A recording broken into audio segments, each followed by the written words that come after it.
Listen. Story 5. Watching the Bird.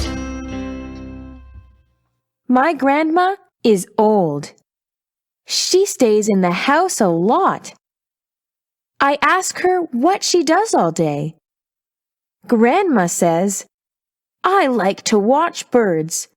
I sit here in my favorite chair and watch the birds all day long." "Don't you feel bored?" I ask her. "No. I see many birds every day. Bluebirds, yellowbirds, and blackbirds. They come to eat, play, and sing. It is fun to watch," says my grandma.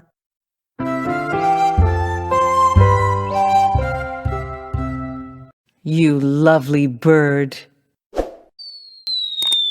Read aloud.